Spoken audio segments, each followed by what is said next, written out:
eu sou filha única do casal, né? Como fala assim, filha de sangue, né?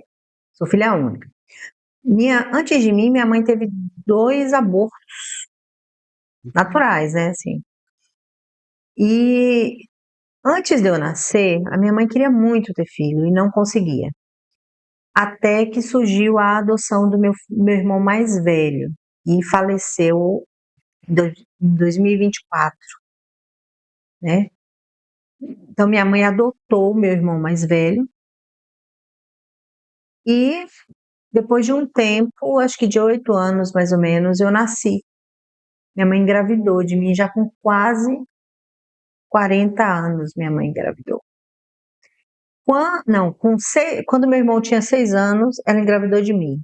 Quando eu tinha 8 anos, alguém colocou o meu segundo irmão na porta da minha casa, dentro de uma caixinha. Meu pai é caminhoneiro, era caminhoneiro, já faleceu também. Meu pai faleceu em 2019. Meu pai era caminhoneiro, então foi uma infância normal, né? Porém, de dificuldades financeiras, porque caminhoneiro, né? Principalmente na época, era bem difícil. Então, meu pai ficava 15, 20 dias fora de casa, dinheirinho contado. Eu lembro que minha mãe vendia peruca. Ó, minha mãe fazia, Nossa, ela fazia trança lá sabe o que chama? É artesanal aquilo lá. Minha mãe, ela fazia lá tinha uns fios de nylon, ela pegava certo. cabelo de verdade e ela era de forma artesanal. Eu sei que montava aquela peruca inteira, ou então aqueles apliques, sabe, que fazem trança, Sim, bem artesanal. Eu lembro que minha mãe fazia a montagem, o negócio era com madeira, para ela poder tecer aquele negócio lá, né? Tecer os fios de cabelo. Então, financeiramente, nós vivíamos bem ali, bem bem justinho, regradinho. bem regradinho. Mas nada que eu dissesse assim, olha, passava fome, essas coisas, não, isso não tinha, né? Mas era uma infância de boas memórias também. A memória da gente ir para praia, meu pai no caminhão, em cima de um caminhão antigamente, né? Acho que não tinha tanta. Não, não tinha não, né? Porque eu não usava nem cinto de segurança naquela Não, época, né? usava, não tinha isso. Meu pai lotava o caminhão com os amigos do meu irmão, algumas amigas minhas, e a gente ia para a praia, passava o dia e voltava, né? Morava na Bahia, né? Perto de Salvador. Eu tinha uma infância assim, eu pude estudar, meu pai sempre se esforçou, eu tinha uma certa facilidade para estudar, meu pai sempre pagou uma escola particular para mim ali no bairro, que dava para Sim. pagar, né? E ia tudo muito bem. Aí meu pai começou a ganhar mais dinheiro, meu pai começou a ser comerciante. Então meu pai comercializava o sal e comercializava o couro de boi. Então meu pai começou a ganhar muito dinheiro, mexer com muito dinheiro, mas ele não era um bom. A gente percebeu assim que meu pai, ele cometia adultério.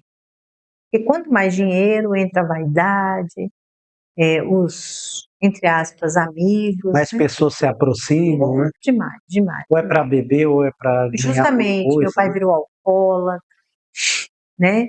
Então, essa foi uma fase ruim. A gente tinha muita coisa, então aquela questão financeira que tinha antes, a gente já não tinha mais. Mas eu já não tinha os meus pais, bem, eles nunca se separaram.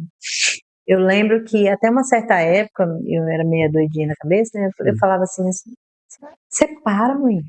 Como é que a senhora vai ficar com um homem que te trai dessa forma? A minha filha, eu casei para a vida inteira. Porque meu pai traía minha mãe, mas ele não era violento com a minha mãe, sabe? E ele não deixava de colocar as coisas dentro de casa. Então a minha mãe falava assim: ah, eu vou separar do seu pai. Eu casei para ficar com ele a vida inteira. E, e isso, já pulando para o final da vida do meu pai, eu volto para minha infância, sabe, Wesley? Eu entendi muita coisa. Claro que cada de um pai que não batia na minha mãe, que respeitava os meus irmãos, que fazia tudo por nós, né? A situação do adultério do meu pai magoava minha mãe e era uma situação dele com Deus. Mas eu vi assim a força desafiadora do espírito que minha mãe tinha dentro dela de não abandonar meu pai. E de fato, a minha mãe enterrou o pai. A minha mãe nunca pegou do meu pai. E a minha mãe até aquele juramento que ela fez, ela foi até o final. Foi até o final. Então assim, quando meu pai estava muito doente, a minha mãe estava lá junto. Claro que minha mãe já estava idosa, né? Foi agora em 2019, hoje minha mãe está acamada, eu cuido dela. Mas a minha mãe estava junto, minha mãe nunca abandonou meu pai, né? Então isso eu trago, né, dela. Mas a minha infância foi a infância normal, sempre fomos de igreja, né? Meus pais iam para missa, pelo menos todos os domingos. A minha mãe já ia diariamente. Depois dessa fase do meu pai de dinheiro, meu pai disfarçava e ia de vez em quando nos domingos. Mas eu fui criada na religião católica. Isso foi muito importante para mim. Então, a fé em Deus, a devoção à Virgem Maria, o rezar o terço, fazer novena,